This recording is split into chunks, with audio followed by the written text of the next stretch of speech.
Allez, salut à tous, c'est le Captain, bienvenue dans cette petite vidéo tutoriel. Aujourd'hui, je vais te montrer comment tu peux créer un compte sur MEX Atlantic, qui est un broker régulé que j'utilise pas mal. On fera aussi un petit tour vite fait de tous les comptes que tu peux créer après les comptes de trading sur MEX Atlantic. Avant de commencer, je te rappelle que ceci n'est pas un conseil d'investissement, toujours pareil, je ne suis pas conseiller d'investissement, j'utilise MEX Atlantic moi comme broker, puisque c'est un broker qui est quand même pas mal régulé, et ça me permet d'avoir un peu plus de sérénité quant à la sécurité des fonds que je dépose sur ce broker. Allez, on va se rejoindre sur mon ordinateur, mais juste avant, abonne-toi, clique sur la cloche et mets un pouce à cette vidéo si le contenu de ce que je fais te plaît.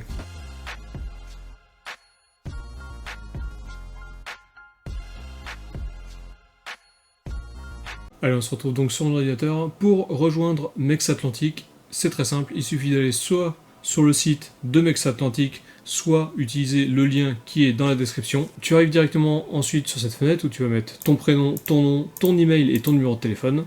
Tu cliques sur Send OTP, OTP ça veut dire One Time Password, ça veut dire que tu vas recevoir un code à 6 chiffres par texto et tu vas devoir le rentrer ici. Donc là j'ai cliqué dessus, le code a été vérifié, je peux cliquer sur Suivant. Donc là j'ai bien mis prénom, nom, mail, numéro de téléphone. Je clique sur Next. Là tu as un tout petit questionnaire rapide qui va te demander combien tu as envie d'investir en dollars. Donc tu mets environ ce que tu as envie de faire comme dépôt. Moi je mets quasiment tout le temps entre 50 et 10 000. Je m'en mets pas trop. Ici je vais mettre ma carte d'identité, donc je l'ai préparée sur le bureau. Là je mets ma carte d'identité. Et là je crée un mot de passe. Alors pour le mot de passe, c'est là où il faut commencer à faire attention à la sécurité. Moi je préconise vraiment de mettre un gros mot de passe bien compliqué avec des majuscules, des minuscules, plusieurs chiffres et plusieurs caractères spéciaux. Je crois que le minimum qui demande c'est une majuscule, une minuscule, un chiffre, un caractère spécial et 8 caractères. Moi je préconise de vraiment mettre plusieurs chiffres et plusieurs caractères spéciaux. Tu cliques ensuite sur Submit. Et là, Multibank est en train de générer ton dashboard. Le dashboard, donc c'est le tableau de bord de ton login, donc de ton compte. Donc ça y est, je suis sur le tableau de bord. Je vois donc tous les onglets sur la gauche. Il y a le chat qui me demande directement de chatter. Je mets ça en dessous. Une fois que tu arrives sur ton tableau de bord, alors moi j'ai mis la langue en français, tu peux mettre en français ici en haut à droite. Tu arrives là-dessus, un tableau de bord classique, tu vois toutes tes balances. Et tu vas devoir soit créer un compte démo si tu as envie de créer un compte démo pour trader en démo, ou alors faire un dépôt pour pouvoir ouvrir un compte réel. Il me semble que tu as déjà un compte réel de créer, qui est en lecture seule pour l'instant. Voilà, c'est ça. Donc il va falloir alimenter ce compte-là pour pouvoir l'utiliser. Si tu veux créer un compte démo, tu cliques ici sur compte démo. Tu peux tout de suite cliquer sur demander un compte démo. Tu choisis ta plateforme, MT4 ou MT5. Donc là, on va prendre un MT4, on va rester simple. Et le niveau du compte, tu peux prendre soit un ICN, soit un Pro ou soit un standard. Donc là, pour l'exemple, on va prendre un ECN. Et on clique sur demander pour démo. Donc voilà, j'ai mon compte démo qui a été créé, là j'ai mon numéro de compte. Dessus j'ai 100 000 $ fictifs bien sûr, plateforme MT4, type de compte ECN, j'ai le nom du serveur, l'effet de levier et la devise. Donc je peux d'ores et déjà ouvrir ce compte sur ma plateforme MT4 sur mon ordinateur ou sur mon téléphone et m'essayer au trading sur un compte démo. Allez, je te mets à l'écran le comparatif entre les types de comptes, Standard, Pro et ECN. Je te mets le lien également dans la description, tu as juste à cliquer dessus, tu auras ce tableau qui s'affichera à l'écran. Donc la différence entre ECN, Pro et Standard, elle est simple. On a un minimum de dépôt nécessaire. Pour le compte Standard, on a 50 $ de dépôt. Pour le compte Pro, 1000 $ et pour le compte ECN, 5000 $. On a les spreads qui sont de 1,5 pips ici pour les comptes standards. Sur les comptes pro, on a 0,8 pips et sur les comptes ECN, 0 pips. Et après, sur les trois autres features là, on n'a pas de différence. Donc de retour ici sur mon dashboard, donc sur mon tableau de bord, j'ai créé mon compte démo. Je vais pouvoir le relier donc directement à ma plateforme MT4. Et maintenant, pour créer un compte réel, je clique sur compte réel ici et je peux cliquer sur alimenter mon compte. Donc sur ce broker, on a accès à toutes les méthodes de dépôt. On peut avoir des paiements instantanés avec Visa et Mastercard.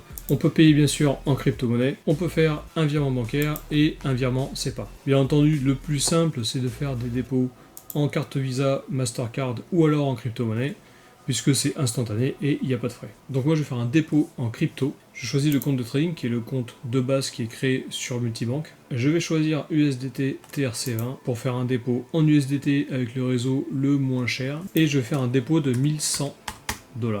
Ici tu mets l'adresse crypto que tu veux utiliser pour faire ton dépôt. Tu cliques sur suivant.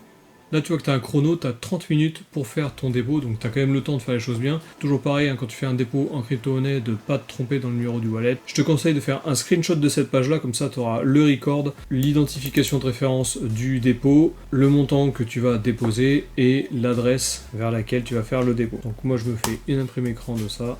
Ensuite, moi je vais faire ça avec mon téléphone, donc envoyer. Je check toujours l'adresse que je viens de copier avec l'adresse qu'il y a sur l'écran pour être sûr que ce soit la bonne. Là, je vais mettre 1100 $. Donc là, sur mon wallet, il me dit que le transfert est terminé. Je vais récupérer le numéro de la transaction que je vais devoir coller ici. Comme ça, en cas de litige ou quoi que ce soit, Mex Atlantic a directement le numéro de la transaction ici et ils peuvent checker sur la blockchain. Et du coup, je vais pouvoir le coller ici. Confirmer la transaction. Si jamais t'es pas à l'aise avec la crypto-monnaie, je te conseille vivement de faire un dépôt en Visa ou en Mastercard. Tu seras beaucoup plus serein et tu pourras pas faire d'erreur. Autre chose à faire avant que ton compte soit complètement vérifié et complètement sécurisé, il faut que tu vérifies ton email. Donc pour ça, tu vas dans ta boîte mail, tu auras un mail qui s'appellera Verify Your Email. Et dans ce mail, tu pourras cliquer sur Verify Your Email. Ça va te rediriger directement sur Multibank. Et voilà, tu auras une confirmation comme quoi ton email a été vérifié. Dernière chose, si tu n'es pas sûr d'avoir donné tous tes documents, c'est-à-dire carte d'identité, justificatif de domicile, validation d'informations personnelles, etc., tu peux cliquer sur Application, c'est le premier onglet qu'il y a dans le menu ici, et tu auras un récapitulatif de tout ce qu'il faut que tu fasses. Et tu as même un petit questionnaire qu'il va falloir absolument remplir pour pouvoir commencer le trading. Donc comme je te disais, tu as vérifié ton email, tu as mis ton justificatif de domicile, tu as fait ton premier dépôt, donc tu vas attendre ton premier dépôt. Donc ton setup avec Mex Atlantic est complet. Maintenant, tu n'as plus qu'à télécharger la plateforme sur ton ordinateur ou sur ton téléphone et à commencer le trading en réel ou en démo. Dans les outils ici, tu peux retrouver le calendrier économique. Si tu cliques dessus, tu auras tout le calendrier. Tu peux faire des filtres spéciaux, filtrer sur US only ou sur l'Europe par exemple. Dans les fonds, tu peux voir tout ce qui est dépôt, retrait. Donc là, on a fait un dépôt initial, mais tu peux refaire des dépôts en cliquant ici, tu peux faire des retraits en cliquant ici. Bien entendu, les retraits, tu peux les faire également en crypto. Tu peux transférer les fonds entre les comptes. Très classique. Et enfin, dernière chose, si tu veux télécharger l'application MT4, bien sûr tu peux aller sur Google et marquer télécharger MT4 Multibank ou Mex Atlantic, mais si tu cliques ici sur compte réel, tu as tes comptes réels ici, et si tu vas plus bas, tu peux télécharger MT4 pour Windows ici. Sur ton téléphone, il faut que tu ailles sur l'Apple Store ou sur le Play Store pour pouvoir télécharger l'application MT4. Voilà, cette vidéo tutoriel sur Multibank / Mex Atlantic est terminée. J'espère qu'elle t'a plu. Toujours pareil, n'hésite pas à t'abonner, cliquer sur la cloche pour être au courant de toutes les prochaines vidéos, et de mettre un pouce si jamais cette vidéo t'a aidé. Dans la description, je te mets mon lien d'affiliation si jamais tu as envie de l'utiliser pour créer ton compte sur Multibank. Bien entendu, c'est pas obligatoire. Tu peux me rejoindre également sur mon groupe Telegram que je te mets dans la description. Si jamais tu as la moindre question sur Multibank ou si tu as simplement envie de rejoindre la communauté d'investisseurs qui me suit, dans ce cas-là, tu cliques sur le lien du groupe Telegram et tu le rejoins directement. Sur ce, je te souhaite une bonne journée et une bonne semaine et je te dis à la prochaine.